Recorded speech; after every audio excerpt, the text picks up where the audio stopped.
welcome back to It's an Inside Job podcast. I'm your host, Jason Lim. Now, this podcast is dedicated to helping you to help yourself and others to become more mentally and emotionally resilient so you can be better at bouncing back from life's inevitable setbacks. Now, on It's an Inside Job, we decode the science and stories of resilience into practical advice, skills, and strategies that you can use to impact your life and those around you. Now, with that said, let's slip into the stream.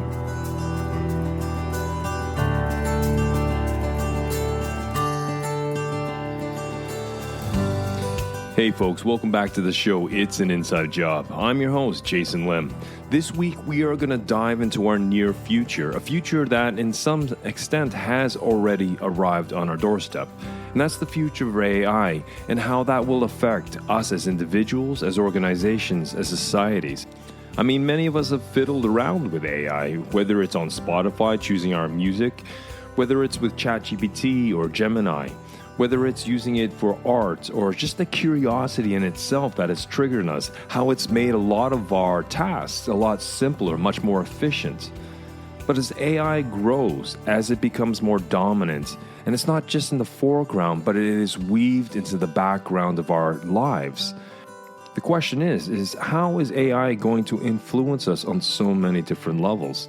And so today I want to dedicate this episode to AI, and I've invited an expert on the show to discuss. Because when we talk about AI and the future of how it plays out, for good or for bad, for the advantages or disadvantages, it is going to have an impact. So today I am joined by Carolyn Poppel-Kalfa, all the way from Berlin, Germany. Now, Carolyn currently serves as Director of Executive Education at ESNT Berlin Business School. With over 15 years of international business experience, her career encompasses diverse stages. She's worked as a management consultant at McKinsey & Company, held various corporate roles in financial services and e-commerce, and gained entrepreneurial experience by starting her own business. Her professional journey has taken her across Europe, the States, Australia, and Brazil, providing her with rich insights into different cultural contexts. She has a passionate focus on AI, and she teaches various courses focused on AI, and is particularly interested in how AI will impact the future of work and society as a whole, and that artificial intelligence will be the most transformative force for humanity in the coming years. So without further ado, let's slip into the stream and meet Carolyn Poppel-Kalfa.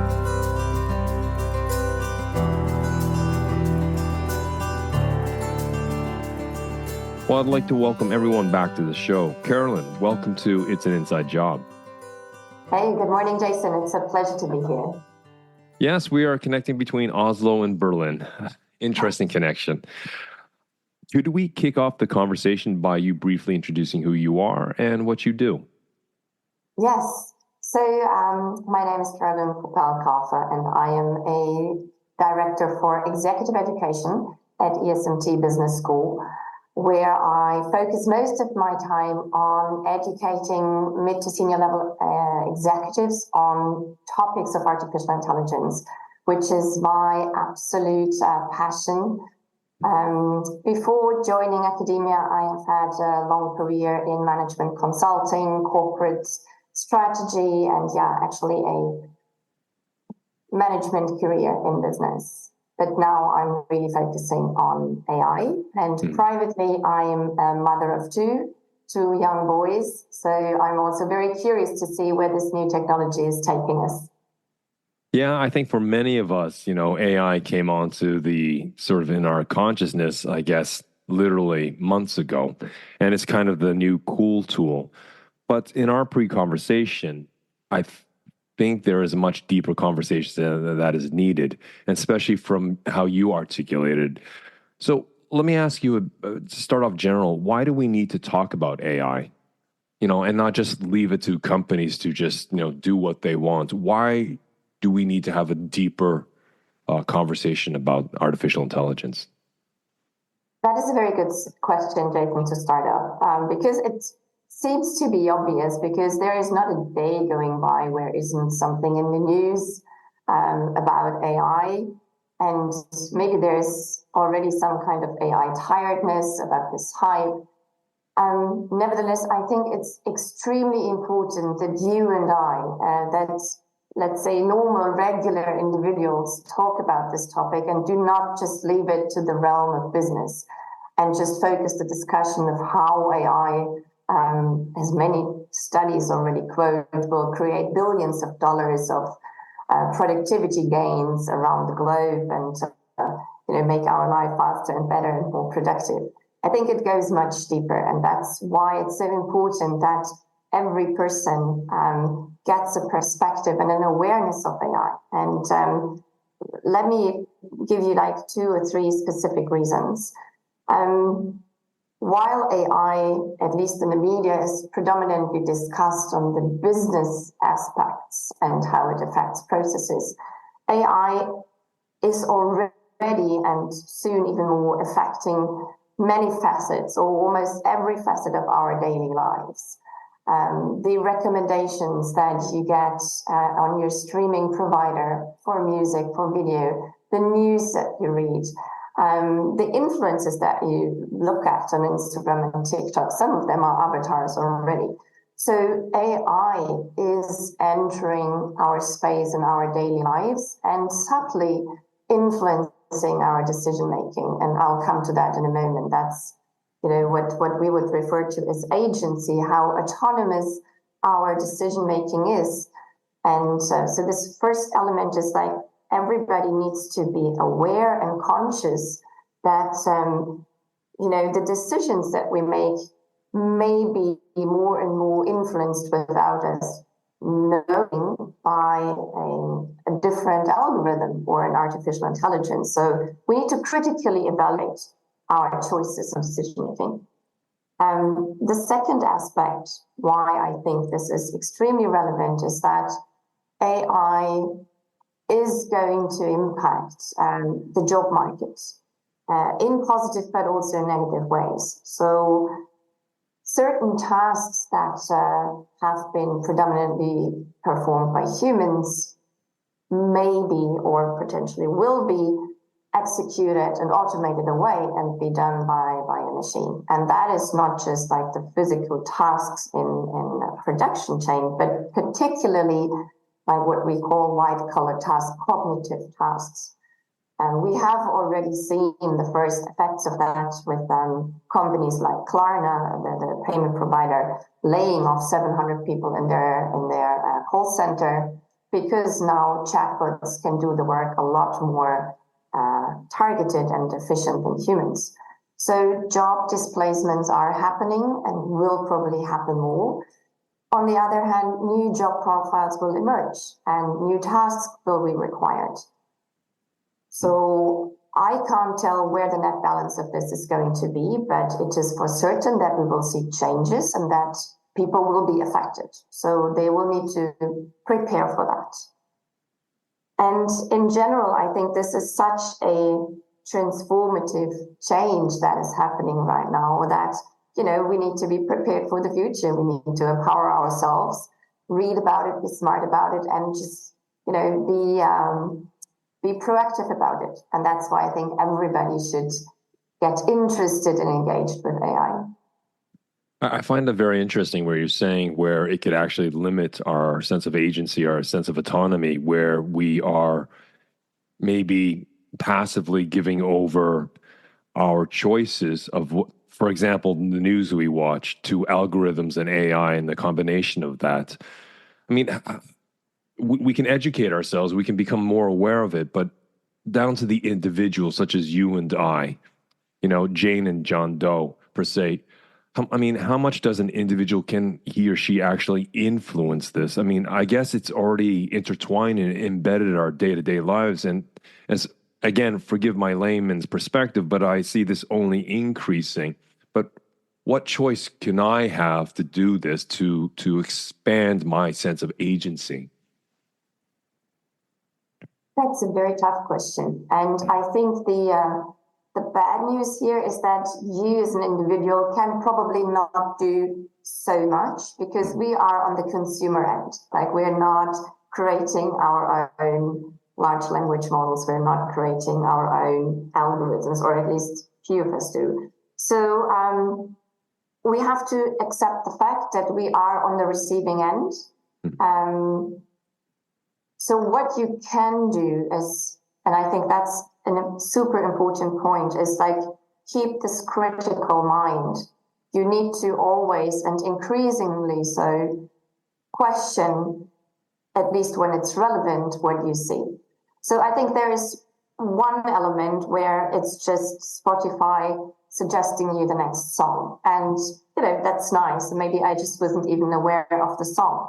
But it starts in this little thing that previously you had to develop really your taste. You had to create your tapes and you would choose your favorite songs and then you would create this tape for your boyfriend or girlfriend. It was something that you had crafted because you put a lot of thinking into that. It may have related to a summer you've lived or a movie you've watched, and then you actively went after that and had a meaning. But that was time spent, and now it's just becoming so much easier that you give this little agency over and let the machine create that for you. And each of us, we will have to draw a borderline how much of this giving away agency matters. I think it becomes extremely important when you judge news that you read, political statements that affect your choices that are more relevant, like listening to a song, but your political beliefs, crisis you're facing. And there, we will also become influenced. We will be fed, as you mentioned, Jason, with news, increasingly fake news. Someone will try to influence us to gain us as a voter. And there is no easy way to escape that. But as a grown and critically minded adult, your task will be to question almost everything and say, okay, if I get this message, is there a second thought behind that I'm seeing this news? Can I cross-check from another source that this is really true, that this really happened? Where is this pushing me to? What is my first reaction? Should I be outrageous about something? Is it correct to be outrageous about this? Should I step back and think? And I think this is going to be our key human task to try and have a different perspective on things and challenge. And that's going to be even more difficult for the younger generation, I think. What you're talking about, when Facebook came out in the early 2000s and such, we talked about echo chambers, right? But this has become even more prolific in the sense of that echo chamber where we're getting this tailored news. And to honestly look at the human race per se, I don't think critical thinking is taught enough in schools, even at the primary level. And I think what you're saying is noble, that we should cross-reference and check. But I mean, when it comes down to it, practically, how many of us actually do that? And I think this echo chamber where it becomes the algorithms and the AI becomes so selective in the media feeds. I mean, a lot of people don't watch news per se on the TV anymore. It's on Instagram or Facebook or TikTok or what have you. And we get these little sound bites. And I think what you're saying, it has huge, significant societal impact at all sorts of levels. And so how else do you see AI affecting, if we can start maybe broad on a societal level, how maybe things that we don't see right now, but what do you see on the horizon, Carolyn? I see good things and I see good things. So I don't want to talk this all bad and gloomy. I think AI looking to the future holds an immense promise of real actual gains for us. The major benefits, one you've mentioned, is in education, and the other one I would say is in science. If I start first with education, I think if done properly, if really the governments want to use it wisely and are really serious about what they're saying, that it's so important to educate future generations. Now we have a tool. In a situation where we lack skilled talent everywhere, where there is a lack of teachers, a lack of social workers, now you would have the ability to have really good trained AI assistants that could pretend to be Einstein and teach a child in its language. Marie Curie pretending, in a profile, in an interaction, to explain something to a child. It would become so much more vivid, so much more tangible, and you could tailor education to an individual need of a child rather than have 30, 40 children sitting in a room and like the half of them being forgotten. So there could be an amazing way really to provide education to children around the globe, wherever there is internet, to respect the individual needs of a child and provide them the factual learning that they need. So that is something where I see would be a tremendous benefit.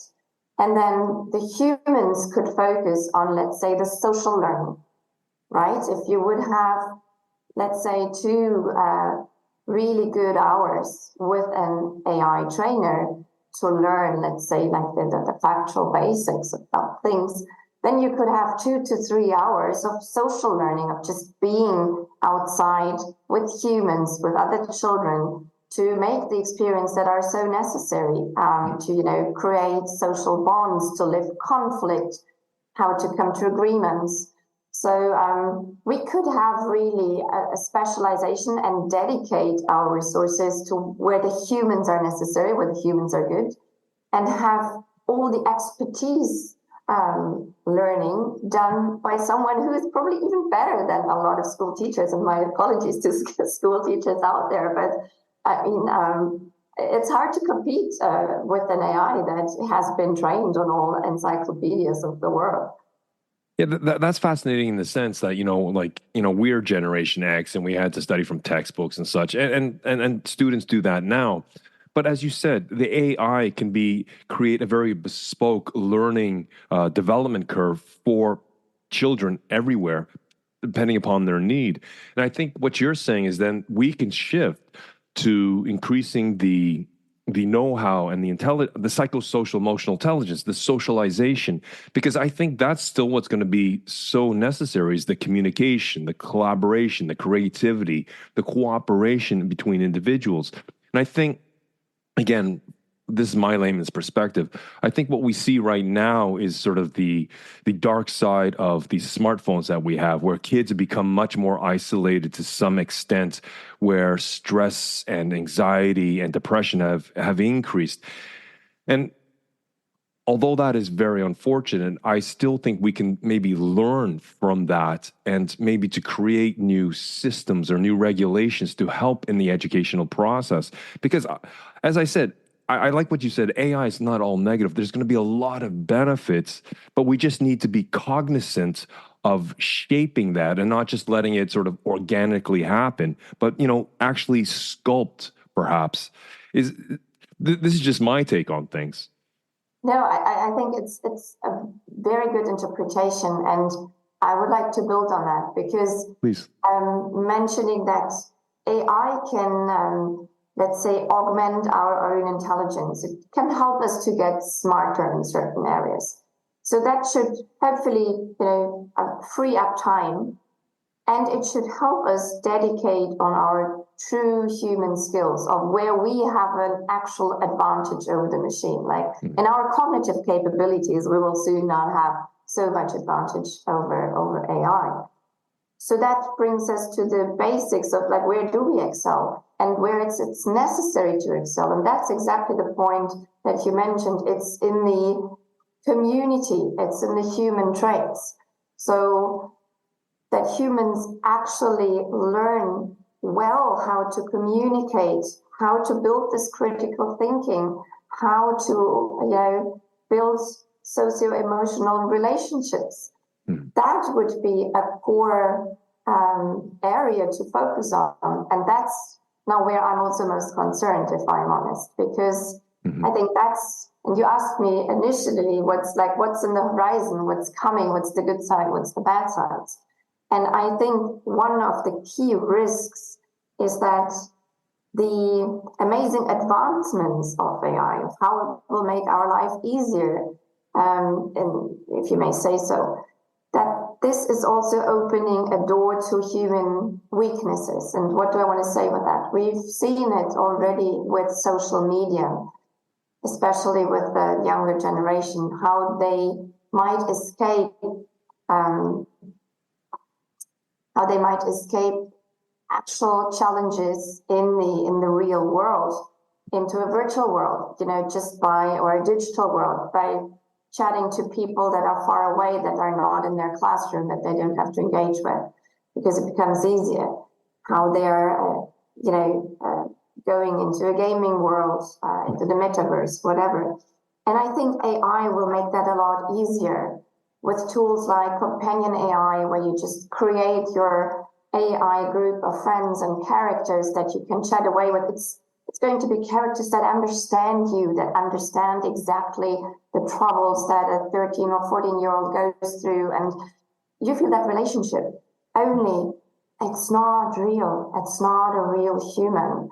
So I think there is quite a bit of a risk that people will renounce even more from the real life challenges and like find their salvation in virtual relationships, virtual communications, etc.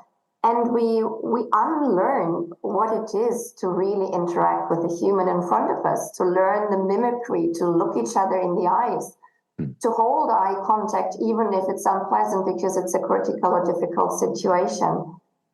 And that is something that would worry me a lot, because that goes to the basics of human skills and social skills. I think that's very interesting because, you can see it. I catch myself sometimes when I feel a little bored or a little restless, I'll automatically pick up my phone and start maybe, thumbing through whatever, Instagram or what have you. And it's like, it's almost, it's a sense of I lost my agency. It's just something I automatically do. But when I catch myself, it's like, what am I doing? But, if we broaden that context, if AI comes and, well, not if, when it, it becomes ubiquitous at such a level that it's just intertwined into our lives, is that, I guess the question is, when jobs are getting evaporated and people lose their sense of purpose, what they contribute, what they do, coming back to what you're saying with these VRs, virtual reality plus AI, the metaverse, it becomes a form of escapism because I don't have a sense of purpose. My real life feels empty and vacuous, and I don't feel any growth. But when I jump into this VR world that is enhanced, and it's hard to tell the reality from fantasy, that, there is that population that could slide into that. You can look at some sci-fi films, right? Whether they're made 20 years ago, 10 years ago, or just 2 years ago, you can see part of how this is being intertwined in how society could develop. There is actually a nice image that comes to my mind. At least it's a positive image for those of you that have watched the movie of WALL-E, that little robot that was left behind to clean up the earth because humanity has left behind a polluted planet. And there, humanity is just, floating around in these big seats and, consuming food, drink, media, and, just having a leisure life. But we have lost the ability to walk, to do anything relevant. We're kind of just existing for pleasure. And that is one scenario. So if I think of where this might go and what it means, I think there are going to be two choices. There's the one choice where you say wow, this is amazing. There's this new absolute super tool given to me. I just need to be smart about it, what I can do with it. And if I learn how to use it well, it will enable me to do things that previously I would never have been able to do.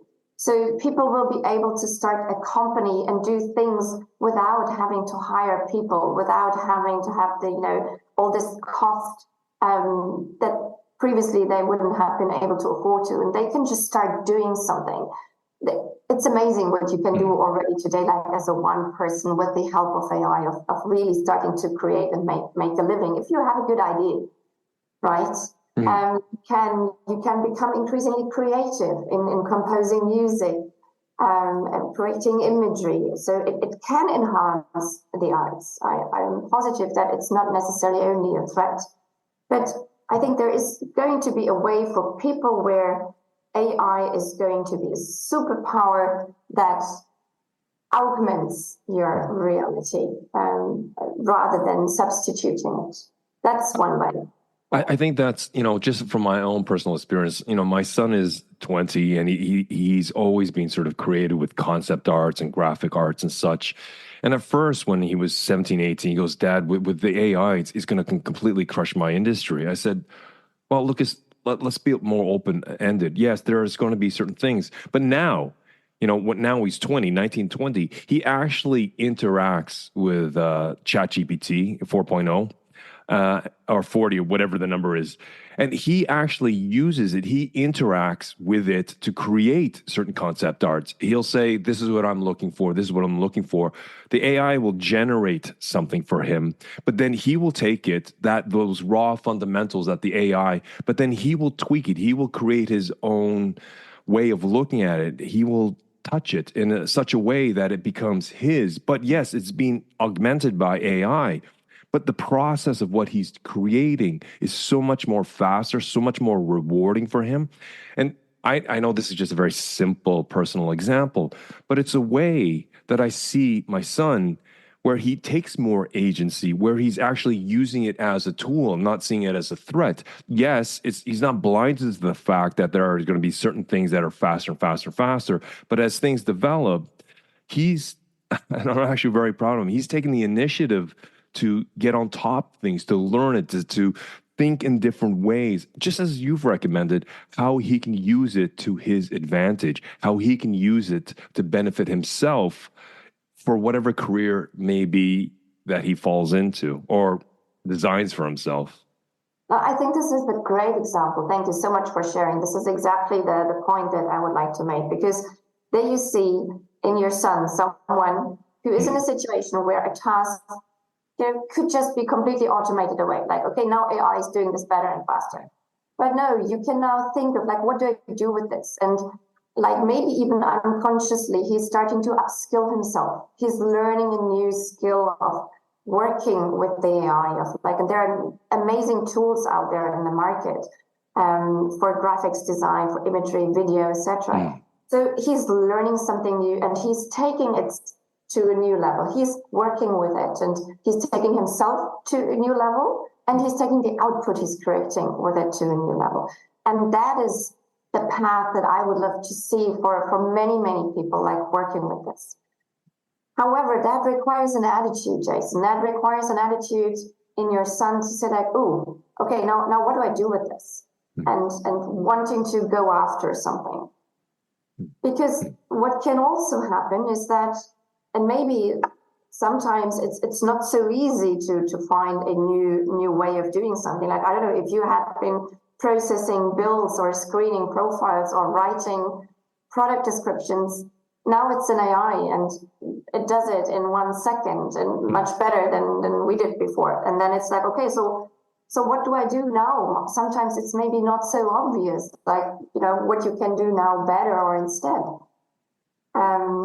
And then it becomes really tricky, because then you lose what you've been doing so far, and you lose some part of your identification, because you liked what you were doing, you were good at it, but also you weren't looking for something else. And I think that's fair. Not everybody has to be constantly on the look for doing something greater and larger. It's, you can be content with what you have. And in the point of life where you are. But if that's being taken away or eroding, the question then is like, what happens, to these people? And I think it's going to be quite a significant number of people. And Yuval Harari, he has talked about this as well, and coined, I'm not sure you can say he coined the term, but he talked about like the useless class. That sounds very harsh and extremely negative, but I think in essence, there is the risk of something like this happening, that there is a large amount of people that their tasks are going to go away or slowly eroding. It's not exactly clear where they could upskill to. And it's also not so clear that they can, because let's also be fair, not everybody has it in himself or herself, to learn something completely new and, have the intellectual capabilities now to go to something different.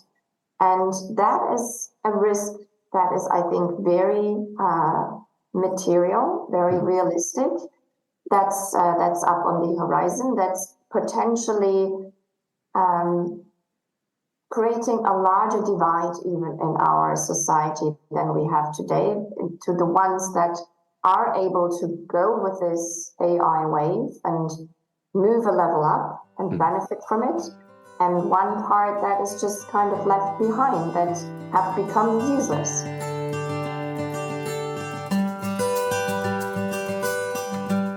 In part one, we discussed many different facets of AI, both the benefits and the disadvantages. But one of the major first things we talked about was the sense of agency. And the question is, how much of that agency do we give up to artificial intelligence, regardless of what part of our life it is? When it comes to work, maybe that's an easy part where we become more efficient, much more effective, and we can really work on the bigger, tougher questions. But when it comes to other parts of our life, what Carolyn is saying is that we need to be more cognizant of how it will influence us and affect our lives and the impact it will have at so many different levels. Now, one of the key major advantages of artificial intelligence is the fact that we will be able to create bespoke, tailored education for individual children to meet their specific needs. And at the same time, hopefully we can focus more on education when it comes to the psychosocial emotional intelligence, when it comes to collaboration, cooperation, communication, creativity, conflict resolution, critical thinking. But there is also key risks to artificial intelligence, where it can leave portions of society feeling rudderless, without purpose, without sense of value or contribution, which usually comes from a profession or a job, where AI will realistically replace many of the jobs that we know today. And then this itself will create or foster more isolation and a sense of escapisms, where that part of society will escape into the virtual world and learn not to deal with the real world challenges, or the simple fact that they feel their real life feels vacuous and empty. Part one was both fascinating and frightening when you consider the possibilities that artificial intelligence will bring to us and our societies. Well, let's continue the conversation with Carolyn as we slip back into the stream of part two.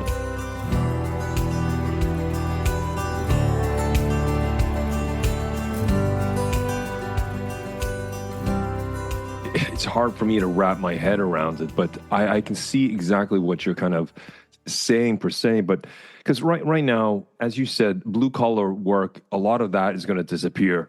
I mean, I can understand, going into the trades such as plumbing and such like that. I mean, there's always going to be a need for a plumber per se, and maybe not an accountant or a junior lawyer, where vast swaths of white collar jobs will be wiped out. Because a couple of law firms that I work with, I coach within, they don't hire fleets of junior lawyers anymore to go through the books to find something. They'll just use AI, and the AI can find it within minutes, if not seconds, some sort of whatever they're looking for to prove their case or prove their point.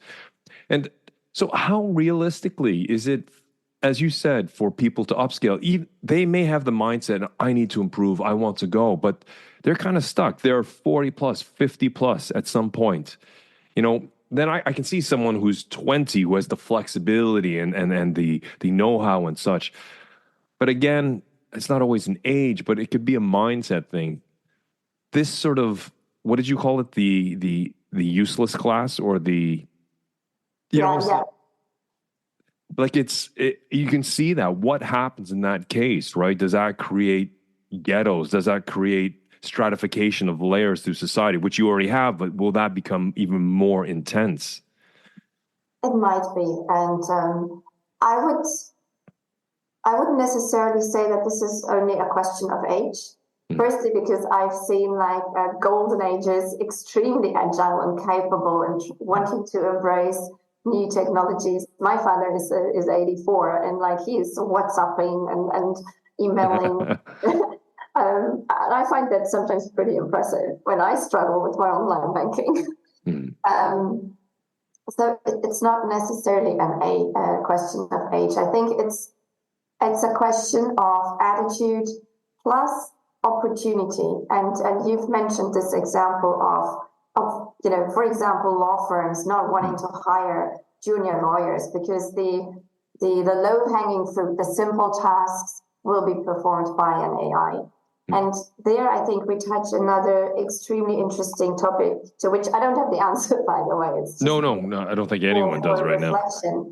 So we're seeing a system where, let's say, the easier at the beginning of a process tasks can easily be answered by an AI. So if we stay with the legal example, the first draft of a contract can now very, very quickly and very easily done by a trained AI just because it has seen millions of these kinds of contracts. You know what it is about, it knows the clauses. So with some kind of, good prompting, you will get this first work done. What previously a trainee, a junior lawyer would have had to do, and he would have learned something by writing up this contract and then getting input and doing it again and again and again. And he does this for years, and then he becomes trained. Now what we will see is that let's say a large corporation hires a specialist lawyer and say like, no, you're not going to charge me like 10 billable hours for like getting this done. This is what our AI is going to do. I just want like 3 hours of your super senior experienced lawyer to challenge this and, go with me into the negotiation with, I don't know, my takeover target, the company. Sure. So you just want to have this super expertise knowledge, what you will want to pay for and where you see an added benefit. But then the question is, how did that person get to this level to be this expert that we now seek? Right? That person has become the expert because of the path that we are starting to, eradicate.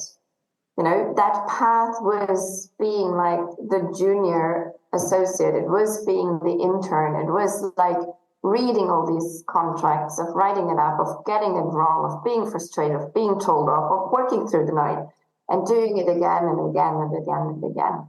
And that's how we build this human expertise or topical expertise in something. And the great upside of AI maybe is also its biggest downside, that we can leap jump these stages of learning because the AI can just do it. It's so fast.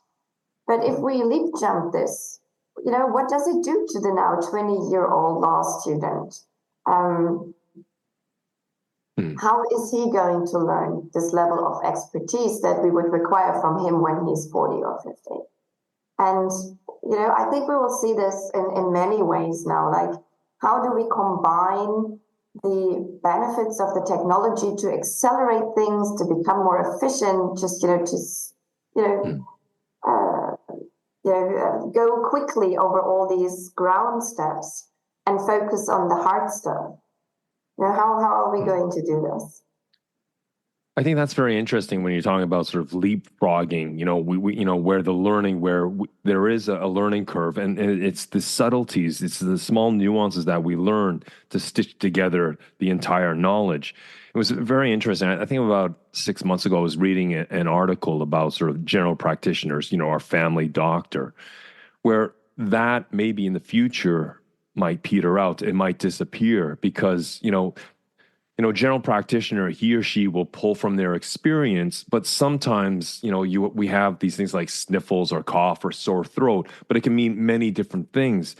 But what was interesting is the science writer talked about how the AI will be so much more efficient in being able to diagnose right there and then, within minutes, what actually is the problem.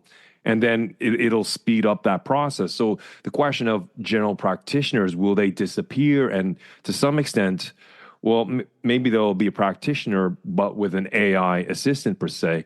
And the science writer was also talking about how in the medical world, things have become even more specialized. You will have specialized a person for a liver or a kidney or for something even more micro. And so I just find that interesting.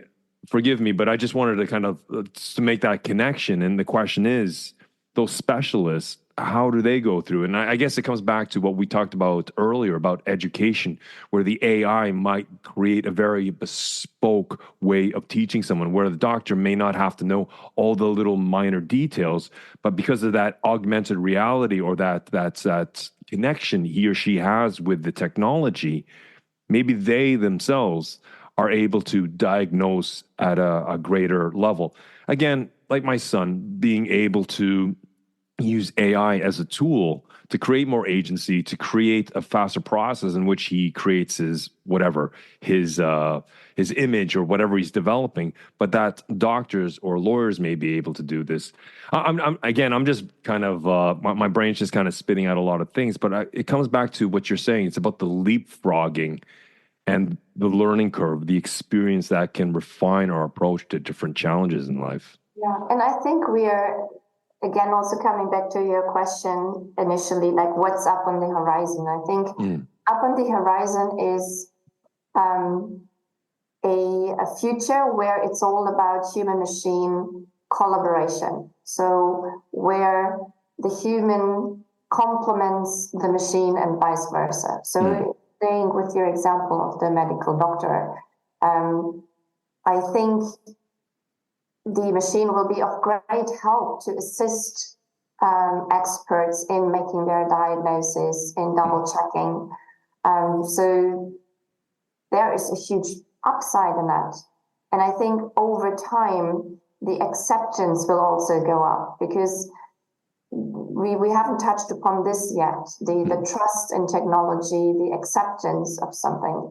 So if you go to a doctor and you have a serious illness and you have the choice of, speaking only to an AI that will make a diagnosis and then suggest a certain path of treatment, and it has been trained by millions and millions and millions of cases, that is one choice. And the other choice is that you go to the super expert doctor in this field who has treated many patients and has spent his entire career, and he will give a recommendation. So what do you choose, right? And I think today we still see that people like or desire the human interaction and the human expertise and think like, yeah, but what if the machine just gets something wrong? It's harder for us to associate with like the numerical values of the probabilities of if the machine gets it right or wrong. You would want to speak to the doctor and understand the stories that he told about his previous experience. Now, probably the truth or the ideal solution is in the middle, where both bring their benefits together, and we create a future where, the best capabilities of both areas can be leveraged. Today, you will also still have a problem of liabilities and accountabilities. So if a human did something wrong, or right, it's very clear to follow that through and say, like, okay, this person said X, Y, Z or did this. When an algorithm gets something wrong, it's still very unclear. Then who is responsible? Is it OpenAI in the back end who wrote the large language model and then came out something? Was it the company that deployed the algorithm?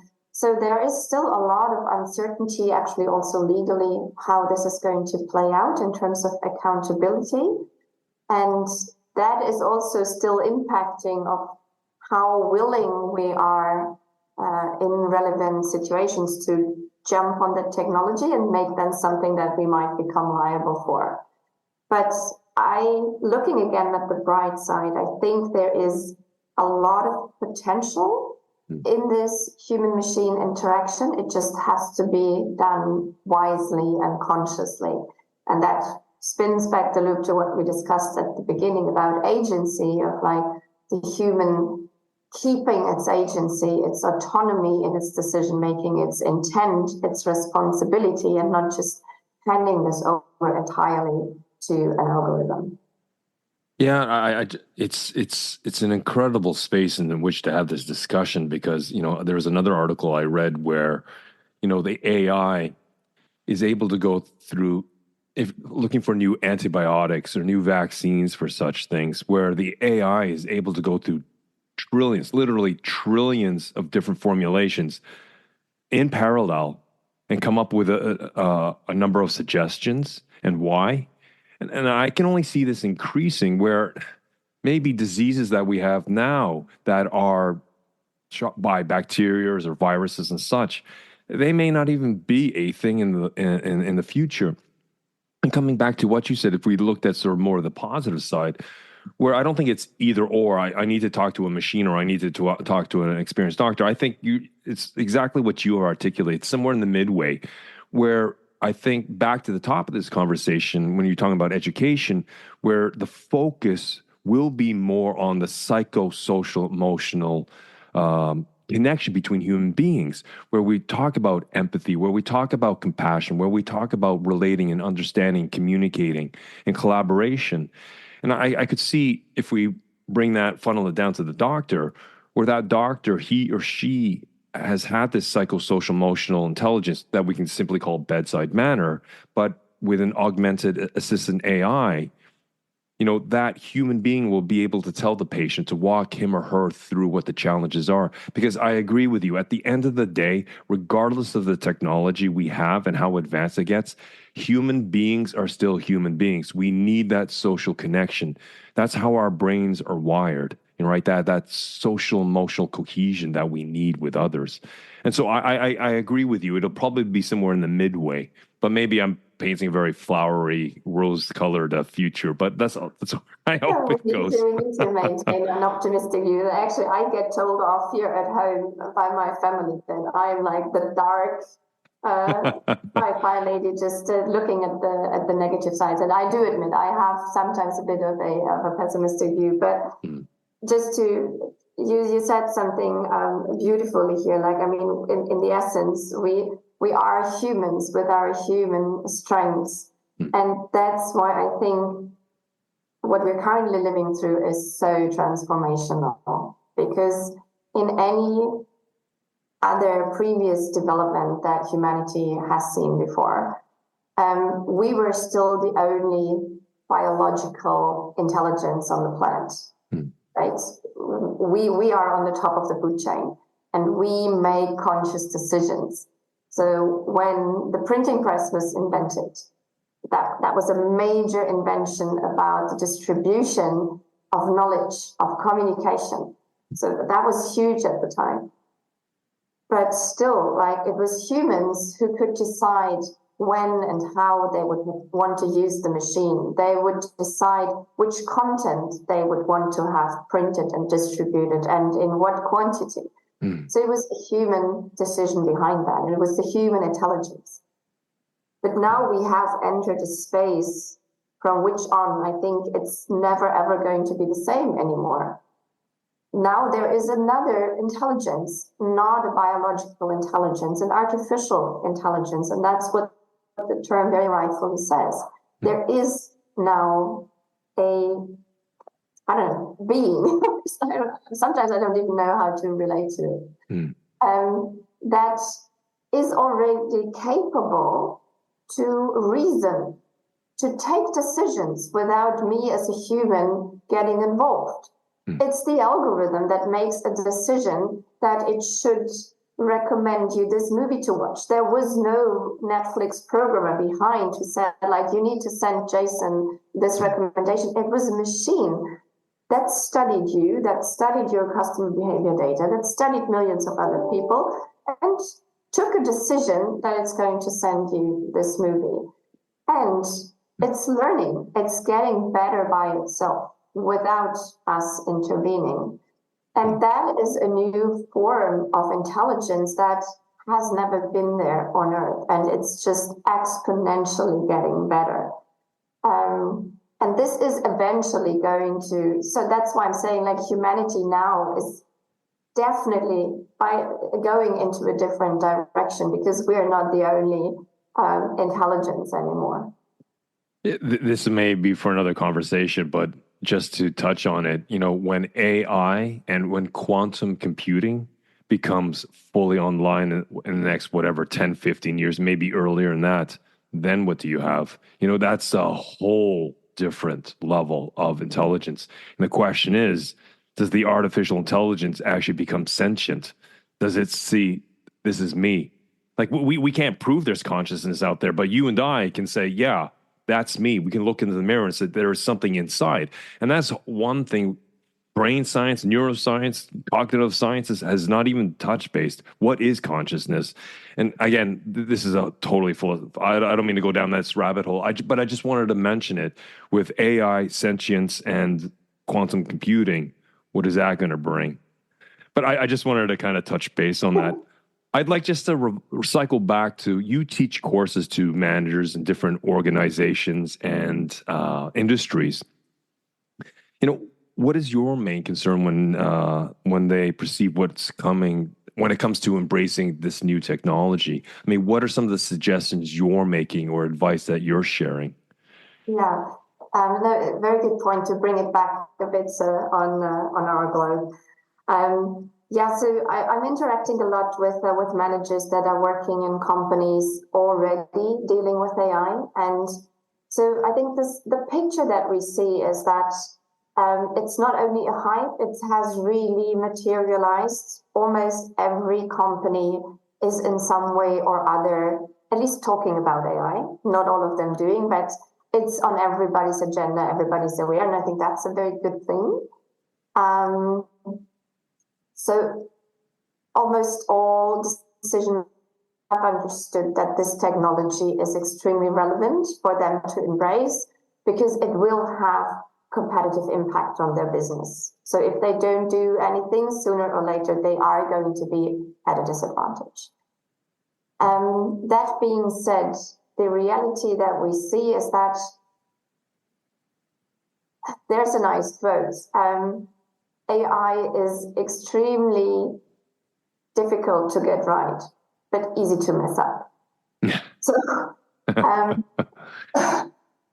you can crack your head of what's the right way of doing it, and then you start playing around and try to implement things, and then it's really, really easy to mess that process up. Because one of the things that we see, it's a bit of a misconception. AI is not just another software upgrade, like a small project that you do end to end, and then kind of you do a tick mark, and then you have done AI.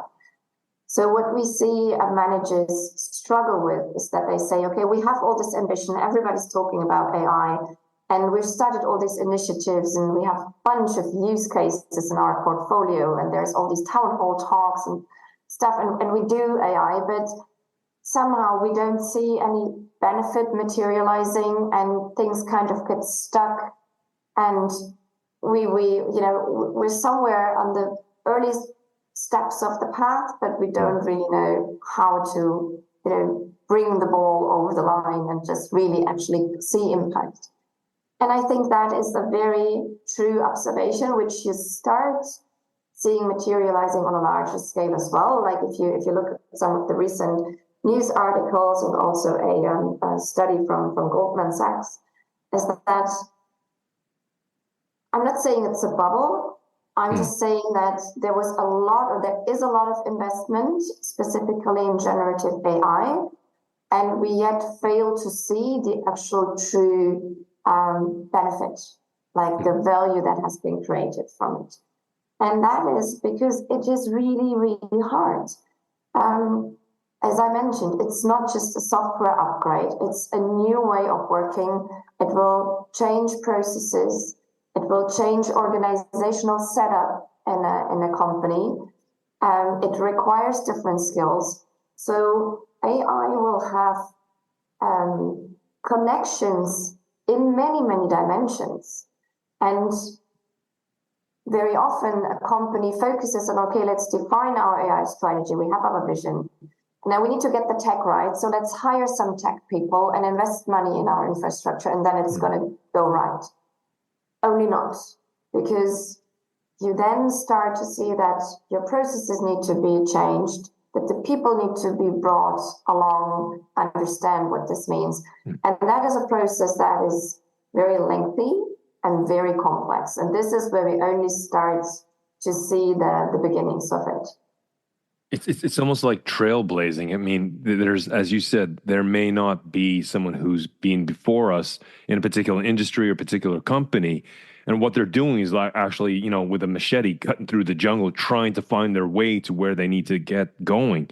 And for me, to some extent, when AI is coming into a certain industry, it's almost like literally not reinventing the wheel, but inventing the wheel. It's trying.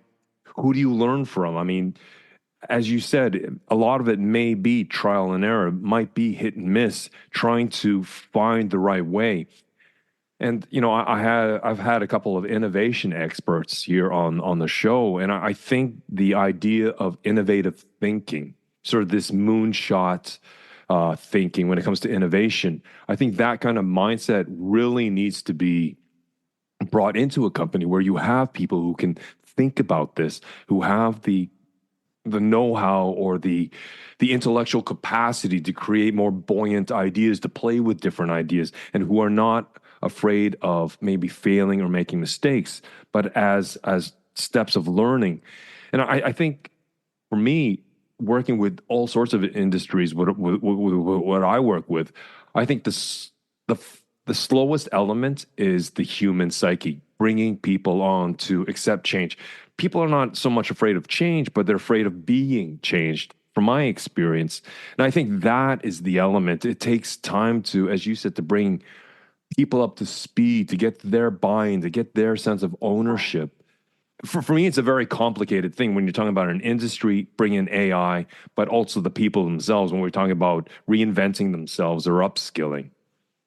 Yeah, and I think that's a very good point that you mentioned there, because the technology of AI is also growing at a speed and magnitude that is unprecedented to anything that we've seen before. And that's just like leaving people breathless.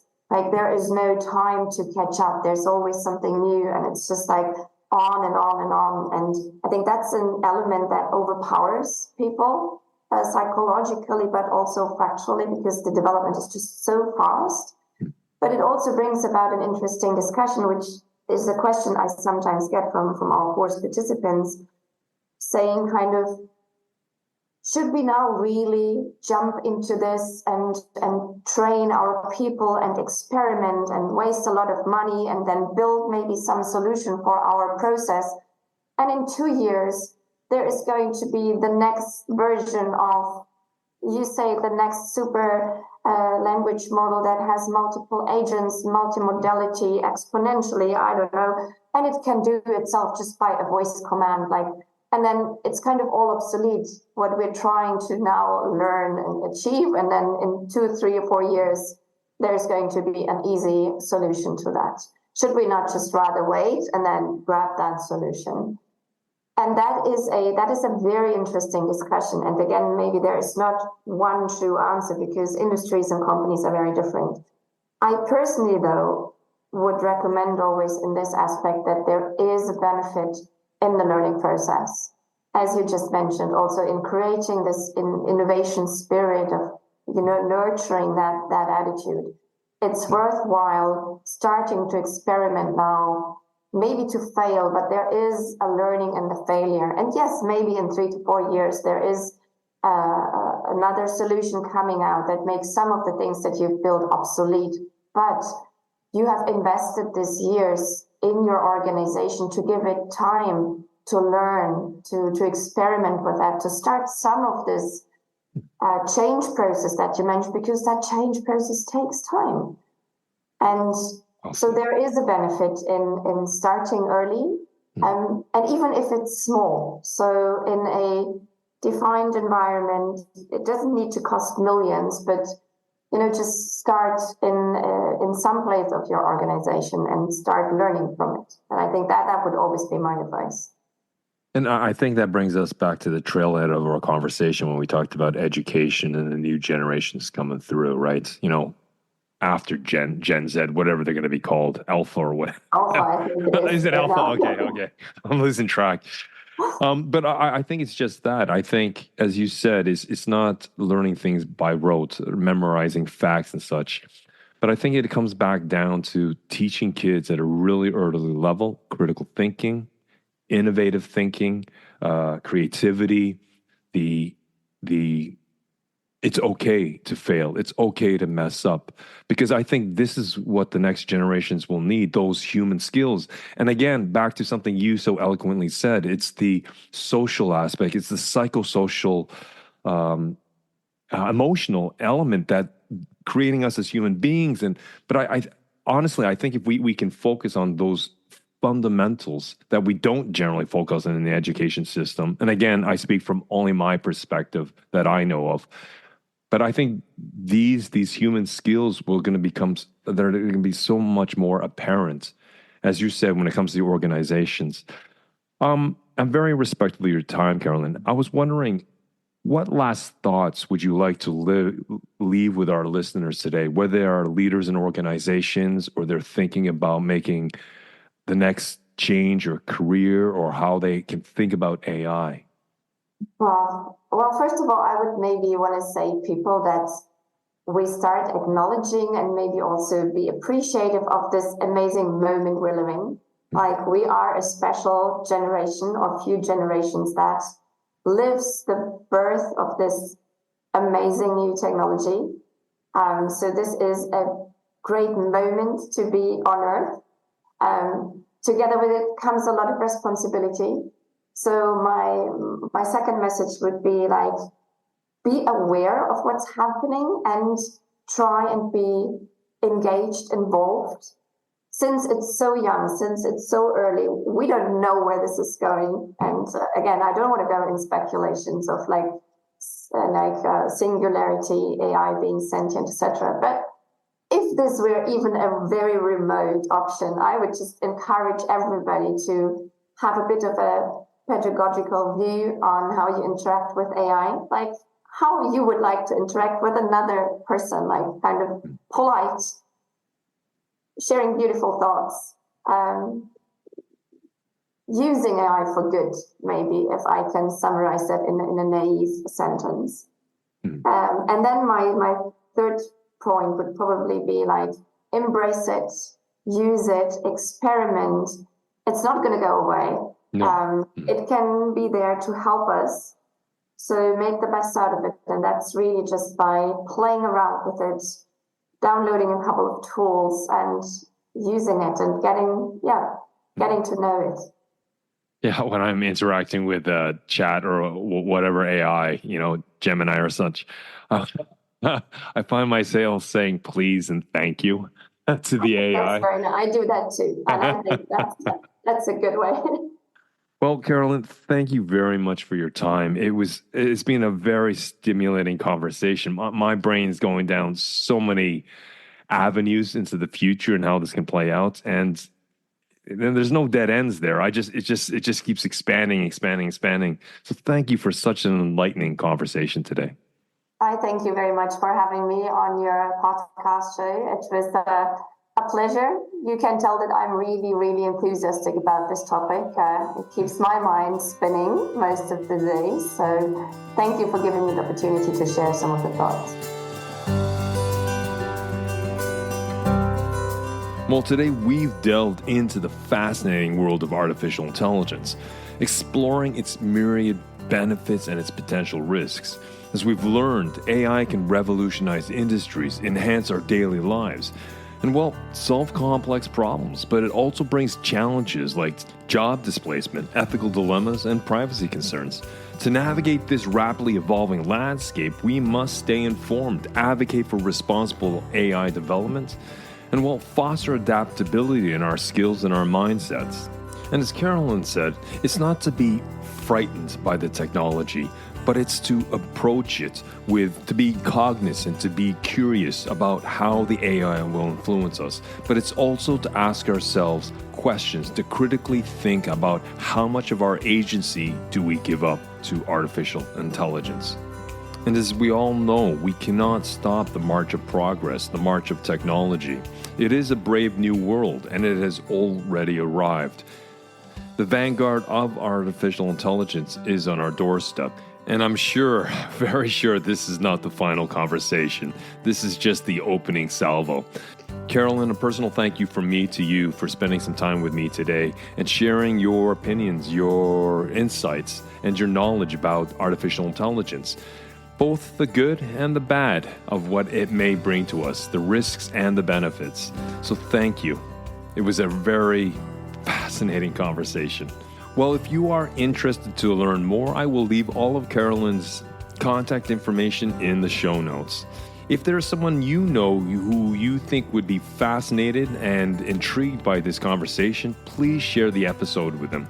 And if you're in your Apple Podcasts or you're in Spotify, take a moment and share that 5-star rating and maybe a thought or two of what you think about the podcast. It helps me to spread the word. Well, thank you for allowing me to be part of your week, and I will see you next time around, where we continue this conversation about resilience, leadership, and well-being. So until then, keep well, keep strong, and we'll speak soon.